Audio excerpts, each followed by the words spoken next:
KREM 2 News at Noon begins now. Right now on KREM 2 News at Noon, we have a weather impact alert as we track those really slick roads all across the inland Northwest. Well, every single day this week has featured some form of freezing fog or freezing drizzle. We are tracking finally some pattern changes this weekend. Hi everyone and welcome to KREM 2 News at Noon. I'm Laura Papetti and we begin with this. Coming in new at noon, we are working on getting more information after a Selkirk fire engine was involved in a crash in North Idaho. So here's what we have confirmed so far. The engine crashed while responding to another accident in the area. The fire engine suffered major damage. Firefighters who were on board at the time of the crash were taken to the hospital.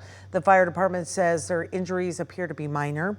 We have reached out to Selkirk Fire for more information and we'll update you on air and online on KREM.com when we get more information, but we are actively tracking that. And it wasn't just North Idaho. Road crews have been busy responding to crashes all over the inland Northwest today.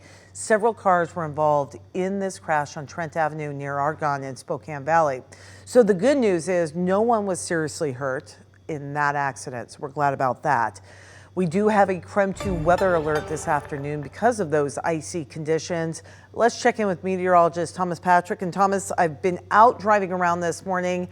Not ideal conditions, certainly. So the question is, with those temperatures hovering around 30, what's the rest of the afternoon look like? Yeah, the rest of this afternoon is just the same weather conditions. I do think road conditions should improve, but only because crews are treating the roads. In fact, I had salted our outdoor weather center at 5 a.m. this morning. I am so glad I did that because I have solid footing beneath my feet. But some parking lots and sidewalks and roads themselves that have not been treated or salted or sanded, those are going to be the spots that remain icy, and there's no change in the weather conditions. It's just kind of weird because from Monday through Thursday, we had freezing fog and freezing drizzle, but for whatever reason, it was a lot worse this morning and still will remain to be quite bad, again, on untreated roadways. But at least the weather conditions themselves are not going to get any worse. In fact, you did get up to 33 now in Liberty Lake and 32 in Coeur d'Alene. Not quite there over Spokane or Spokane Valley just yet. So again, a lot of side streets are probably still icy out here, but at least the weather conditions, it's actually not all that misty or foggy at the moment. So I don't think it gets worse for today, but if roads remain untreated, they're not really going to improve all that much. Kind of hover around that 32-degree mark. And again, that's even optimistic. Here's the thing, though. You're not going to see any rain on Doppler radar today, but we are finally starting to get a push of some new air and a different storm system that's going to come into place for this weekend. That should help warm us up, but it comes at the cost of rainfall. So coming up, I'm going to time out when we get our next batch of rain and or a wintry mix heading into this weekend. So the forecast just does not stop for us. That's all coming up in a few minutes. Thomas, thank you. Happening right now at noon, Spokane City Council member Jonathan Bingle is holding a news conference to show his support for the COPS program.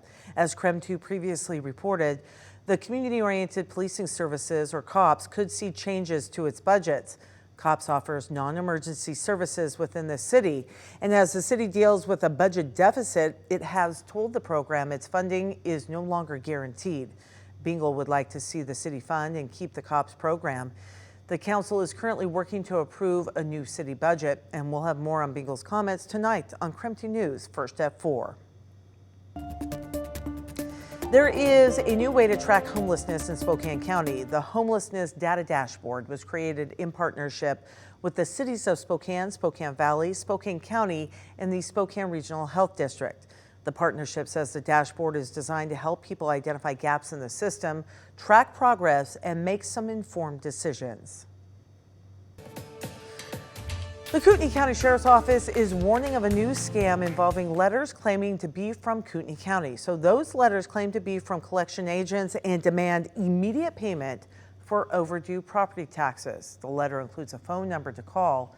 Sheriff's Office is urging people not to call that number and instead contact the Kootenai County Treasurer's Office at 208-446-1005. Well, tomorrow is the big Spokane Chiefs Teddy Bear Toss game here in Spokane. The Up With KREM team of Tim Pham, Thomas Patrick, and Brandon T. Jones will be there, and we hope to see you there as well. If you haven't heard of the fun event, here's how it works. You want to bring a new stuffed animal to the game because when the Chiefs score their first goal, everyone then tosses stuffed animals onto the ice. KREM 2, along with others, will gather them up and get them to the Christmas Bureau, who will then give them to kids in our community. I'll miss all you guys.